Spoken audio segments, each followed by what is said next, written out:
కానీ రుణమాఫీకి సంబంధించి చాలా మందికి ఇచ్చాము, ఎక్కడో కొంతమందికి రాని వాళ్ళని పట్టుకొని టీఆర్ఎస్ వాళ్ళు అనవసరమైన ఇష్యూ చేస్తున్నారు, ఆ రైతుల్ని రెచ్చగొడుతున్నారు, వాళ్ళ వెనక వీళ్ళుండి నడిపిస్తున్నారు అని. మేము నడిపించకపోవడం కాదు. ఇవాళ రైతులు ప్రతిపక్ష బాధ్యతగా ఎవరికైనా రాకపోయినట్లయితే చేయాల్సిన బాధ్యత మాది. అది మేము చేయకపోతే తప్పు, మేము కుమ్మక్కైనట్టు అధికార పార్టీతో. రైతులకు నువ్వు ఎంత ఇచ్చినావు ఎంత ఇవ్వలేదని చెప్పేసి నువ్వు ఇక లెక్కది. కేటీఆర్ గారు మొన్న అసెంబ్లీ సమావేశంలో చెప్పిండ్రు, మీ కొండారెడ్డిగూడెం రావాలన్నా కొడంగల్ రావాలన్నా ఏ గ్రామంలో కూడా 100% నువ్వు చేసినట్టు చెప్పినట్లయితే, ఏ గ్రామంలో 12,750 గ్రామాల్లో ఈ రాష్ట్రంలో నువ్వు చెప్పినట్లు, నువ్వు నిజంగానే చెప్పినట్లు అయితే నేను రాజకీయాల నుంచి తప్పుకుంటా కూడా అని చెప్పి కేటీఆర్ గారు చెప్పింది. కానీ ఒక సంవత్సరంలో 100% చేయటం అయ్యే పనైనా 10 ఏళ్లలో మీరు సగం కూడా చేయలేదు కదా. మేము చెప్పింది అంతే కదా, 1 లక్ష చేస్తాం, దఫాలు చేస్తామని చెప్పినాం. అవి కూడా పూర్తిగా చేయలేదు కదా. ఎందుకు చేయలేదు? మేము చేసినాం. మేము మొదటిసారి 16,500 కోట్లు చేసినాం. రెండోసారి దరిదాపుగా 19,000 కోట్లు ఉన్నట్లయితే 12,000 కోట్లు చేసి 7,000 కోట్ల రూపాయల కోసం అని చెప్పేసి బ్యాంకులో వేస్తే దాన్ని వాళ్ళు ఇవ్వలే. ఇవాళ ఆల్రెడీ మీరు ఇప్పుడు ఇవ్వడానికి వస్తున్నారు, ఈ ఎలక్షన్లో మీకు లబ్ధి జరుగుతుంది కాబట్టి ఎలక్షన్ కమిషన్ లెటర్ రాసి దాన్ని ఆపేశారు. అంతేగాని మేము ఇచ్చే ప్రయత్నం చేసినాం. 30,000 కోట్ల రూపాయలు మేము ఉండే 9 సంవత్సరాల కాలంలో ఇచ్చినాం.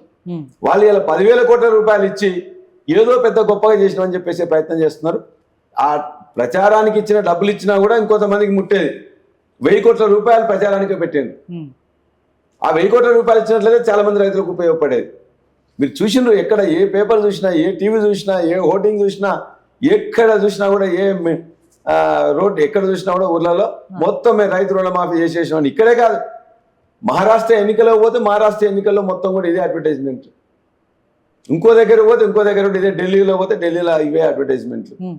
అక్కడ పేపర్లలో, అక్కడ టీవీలలో ఎక్కడ చూసినా కూడా మన పైసలు పెట్టి అక్కడ మొత్తం కూడా డబ్బా కట్టుకోవడం. కాబట్టి రైతాంగాన్ని నిజంగా ఇలా నిండా ముంచింది.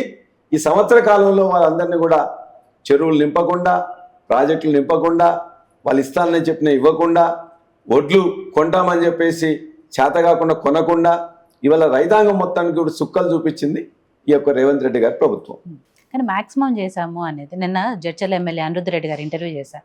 ఆయన చెప్పారు, వాళ్ళ ఊర్లో ఆయన నియోజకవర్గంలో దాదాపు అందరు రైతులకు ఇచ్చాము, ఒక 3,000 మందికి మాత్రమే ఇంకా జరగలేదు, వాళ్ళకు కూడా చేస్తాము. కానీ ఆ 3,000 మందిని పట్టుకొనే టీఆర్ఎస్ వాళ్ళు మేము ఇవ్వలేదు అన్నారు. ఇచ్చిన వాళ్ళ సంగతి ఏంటి, అదెందుకు మాట్లాడరు అంటున్నారు. ఇచ్చిన వాళ్ళ సంబంధించి ఎవరు మాట్లాడతారు? నువ్వు ఇస్తానని చెప్పినా ఇవ్వాల్సిందే. ఇచ్చిన వాళ్ళు మాట్లాడలే కదా. నిన్ననే రాజనరసింహ గారి కాన్స్టిట్యున్సీలో ఆయనే చెప్పేస్తూ ఇంకా 170 మందికో 180 మందికో ఇవ్వలేదు, మేము కూడా ఇస్తామని చెప్పారు. ఎక్కడ పోయినా మేము ఇవ్వలేదు, అయిపోయింది, ఇచ్చేసినాం, ఇచ్చేది లేదని ముఖ్యమంత్రి చెప్తున్నాడు. మంత్రులు ఎక్కడ పోయినప్పుడైతే మీకు ఇక్కడ ఇవ్వాలని చెప్తున్నారు.